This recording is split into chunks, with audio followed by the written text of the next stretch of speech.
Virgo here. And Libra here, back with another commentary. Now, usually when we go over a subreddit, we try to side with them. Not this time, though. Today we're going over what happens when you make our slash incels for women. That would be our slash female dating strategy. Now, this should go without saying, but we're gonna warn you anyways. Do not take advice from this sub. Not only will this not get you a significant other, but it will guarantee that people will hate you. Anyways, let's get into it. 50-50 female dating strategy art by UA Construction 6-7-4-2. Do I have to contribute financially? This feels like one of those uncreative deep Facebook posts that get turned into memes. Yeah, also if the man in the relationship is working a job, wouldn't that also be considered labor? But Virgo, he works a desk job so he's unable to be tired. As if sitting in the same chair all day doesn't get uncomfortable after a while. Plus there's mental strain along with it. Men date you to level up, don't date men to level down. Because we all know men don't have the ability to care about you or anything like that. What do you even mean by level up? It's taken me a while to realize this, but men, especially poor, ugly, loser men, always date up. One sentence in and you already sound like a high schooler.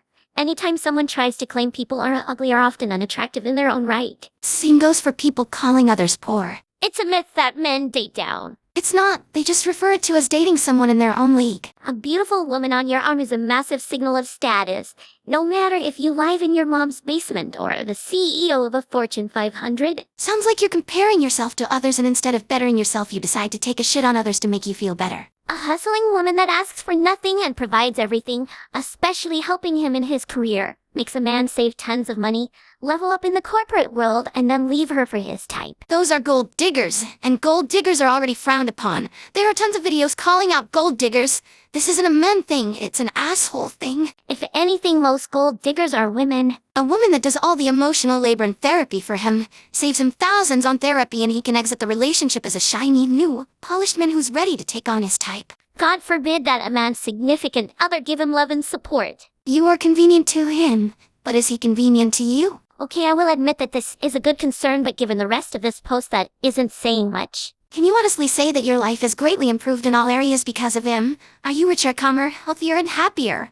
Or you only think you are? This can go both ways. Men and women can both provide for each other. This isn't a men issue. Men will try to make their porn-sick ideas seem like a good idea for both of you. My best friend has been going out with her first boyfriend for 3 years. She was late to the dating game, so she is just so happy to finally have a boyfriend. She is utterly obsessed with him and puts up with anything. He doesn't cook or clean or have a consistent job. He goes out and gets drunk and high regularly. It's usually her cleaning up his vomit and blunts. It sounds like your friend probably just needs to stand her ground. However, I don't see how this involves porn. He's never taken her to dinner or bought her a thoughtful gift. For a while she's been telling me that he wants a threesome with another woman. She joked about it. But then she brought it up more regularly, saying that he will spend forever looking at pictures of girls online and saying, would you have a threesome with her? Would you want to fuck her? Keep in mind that my friend is not bisexual and hasn't had an interest in women before. He has a lesbian porn fetish and says he wants to see her have sex with a woman. I told her that she shouldn't do anything she's not comfortable with, especially because the whole thing makes her feel insecure.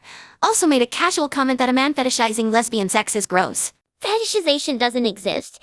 It's just called being attracted to something. If that were the case, wouldn't straight porn be fetishizing straight sex? Alas, now she's telling me that actually he wants to do it for her. It sounds like she's trying to experiment with her sexuality, and her significant other is helping her while also satisfying himself in the process. She is so deluded and so desperate to defend her loser boyfriend that she now says, well, he says he just wants a threesome because he wants me to experience as much pleasure as possible. So it's all about making me feel good. Yeah, it's all for her. That's why he's been constantly begging her for it for over a year and wearing her down. So many women and girls are clutching and searching for any way to defend their gross boyfriend's loathsome behavior and will try and twist it to fit the narrative. Or maybe she just wanted to do what he wanted to as well. There is no narrative here. Hilarious! Also, this is a genius move if you want to use a scroll bug spray. This is an automated message generated by the Reddit team. Your message has been found to be a violation of 38 USCS. The message you sent has been scanned by our AI bot and was flagged as potential sexual harassment.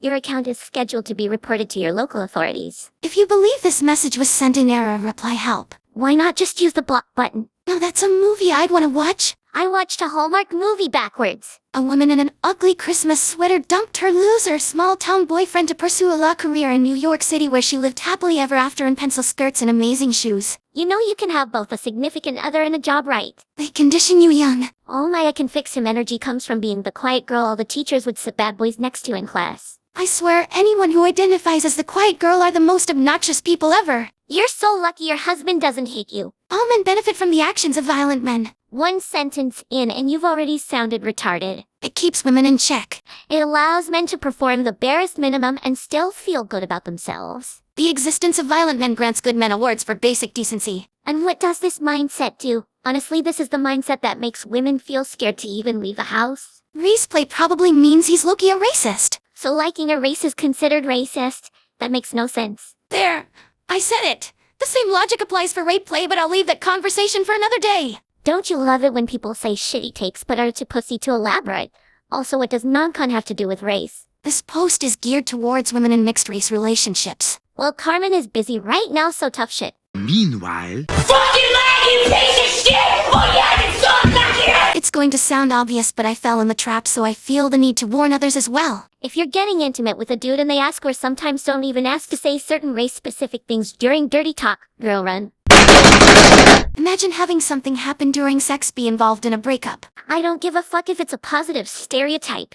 Because of all the stuff he could say during sexy time, that's what he chooses to focus on. So even when it's positive, it's bad? Highly sus. Sus among us. And even when they say, that's just silly bedroom stuff and they don't really think like that in the real life, that's a fucking lie. They do, especially if you're the only minority in the relationship. Okay, first off, you use so many emojis that it fucking hurts my eyes. Secondly, how is him being presumably flirty make him racist? Remember that what he is willing to say out loud is oftentimes just a fraction of what they really think deep down. It's only the tip of the iceberg. Meaning that if he calls you his sexy slave during sex and you're like, that's a bit weird, but maybe he was just caught up in the moment. Anyone who uses the clown emoji to describe a situation, or hell, uses clown as an insult at all is most likely an SJW. Nope, he really be thinking that and the mask will slowly start to disintegrate. It's only a matter of time for them to be bolder and bolder. He asks you if you watch the Get Down Girl.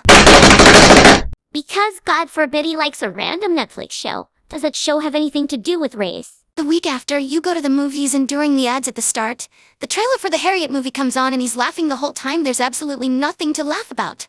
Girl.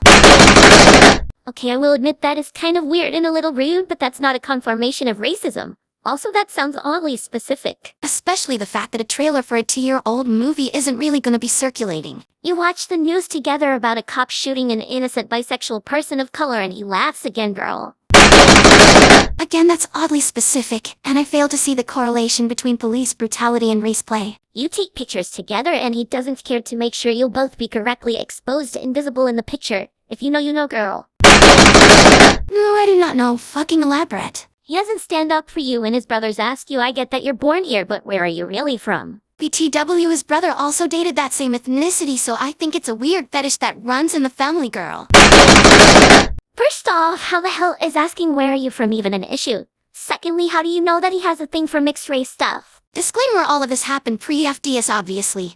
It was my first relationship and I didn't know better. Fuck them racist scrotes! Men are losing their shit over on Instagram and the pygmies are making lists that aren't even the equivalent. I see nothing wrong with this list except her numbering. Imagine expecting so much from guys yet not being able to do preschool level counting. Why are women shamed for having preferences? List of men not to date. Number 1, dick under 7 inches. Don't you love it when people who hate body shame people? Number 2, men under 6'2". Number 3, men with kids. Okay, this one is one of the few reasonable ones. Number 4, men without beards. Are you seriously telling me you wouldn't want a man who's at least somewhat Shota-ish? Number 5, broke men, also ones without their own place and car. Getting in a relationship isn't for you to make money. If you want to make money, get a job. Number 6, men with braids. Number 7, photographers. Number 12, cock.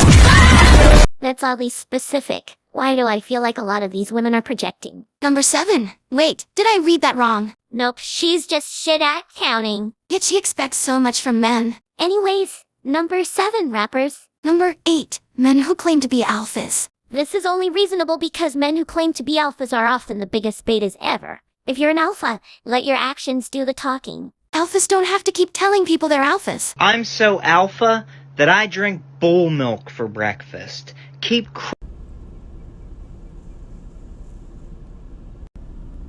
You put sperm in your Cheerios.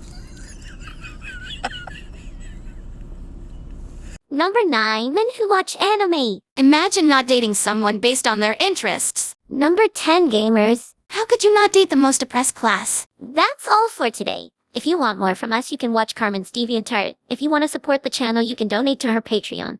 If you want to talk to her directly, you can join her Discord server, and until next time, goodbye. So am I. So am I. So am I.